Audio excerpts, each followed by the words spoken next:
السلام علیکم ورحمۃ اللہ وبرکاتہ۔ بس تم اپنے رب کو راضی کر لو، پھر دیکھنا تمہارے خلاف لوگوں کی سازشیں ناکام ہوتی ہیں۔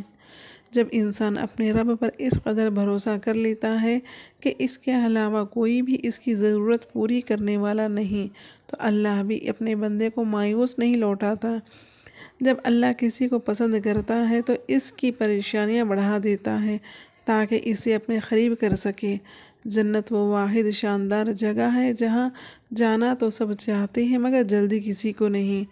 جب تو کوئی چیز مانگے اور وہ تجھے مل جائے تو اس دن اللہ عز و جل سے جنت مانگ لے۔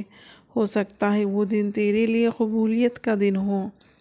جس کے ہاتھ میں قرآن ہو، زبان پہ اللہ کا کلام ہو، وہ دل بے سکون ہو سکتا ہے، نہ ہاتھ خالی ہو سکتا ہے۔ میری لاکھ برائیاں جانتے ہوئے بھی مجھ سے بے انتہا محبت کرنے والا صرف میرا اللہ ہے۔ اللہ تعالیٰ فرماتا ہے، تو میرا ہو کر تو دیکھ، ہر کسی کو تیرا نہ بنا دوں تو کہنا۔ جب کوئی ہاتھ اور ساتھ دونوں چھوڑ دیتا ہے تب اللہ تعالیٰ کوئی نہ کوئی انگلی پکڑنے والا بھیج دیتا ہے۔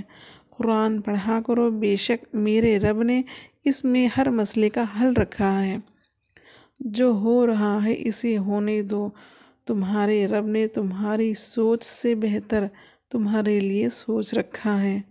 اگر کچھ الگ کرنا چاہتے ہو، بھیڑ سے ہٹ کر چلو۔ بھیڑ ہمت تو دیتی ہے پر شناخت چھین لیتی ہے۔ کبھی کبھی اچھے لوگوں سے بھی غلطیاں ہو جاتی ہیں، لیکن اس کا مطلب ہرگز نہیں ہے کہ وہ برے لوگ ہیں، بلکہ یہ مطلب ہے کہ وہ بھی انسان ہیں۔ اگر پینسل بن کر کسی کی خوشیاں نہیں لکھ سکتے تو کوشش کرو کہ ربر بن کر کسی کے غم مٹا دو۔ جتنا زیادہ سوچو گے اتنا زیادہ اذیت میں رہو گے۔ یا تو اپنے آپ کو مضبوط کر لو یا مصروف کر لو۔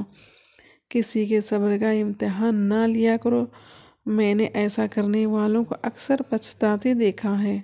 اچھا سوچیں اور اچھا بھولیں، کیونکہ بدگمانی اور بدزبانی تو ایسے عجیب ہیں جو انسان کے ہر کمال کو زوال میں بدل دیتے ہیں۔ شخصیت میں عاجزی نہ ہو تو معلومات میں اضافہ علم کو نہیں تکبر کو جنم لیتا ہے۔ کسی کے ماضی پر اس کی تدلیل کرنے سے پہلے سوچ لو کہ کہیں اس کا ماضی تمہارا مستقبل نہ بن جائے۔ اس دنیا کی سب سے مہنگی چیز احساس ہے جو ہر کسی کے پاس نہیں۔ جب کوئی انسان ناراضگی دور کرنے کے لیے پہل کرتا ہے تو اس کا ہرگز یہ مطلب نہیں کہ وہ غلط تھا، بلکہ اس کا مطلب یہ ہے کہ اسے انا سے زیادہ رشتے عزیز ہیں۔ کبھی کبھی کامل شخص کی تلاش میں ہم سچے انسان کو کھو دیتے ہیں، کیونکہ کامل ہونا ایک تصور ہے اور سچا ہونا ایک حقیقت۔ پتہ نہیں ایسا کیوں ہوتا ہے، جس پر اعتبار کرتے ہیں وہ ہمیں اندھا کیوں سمجھنے لگ جاتا ہے۔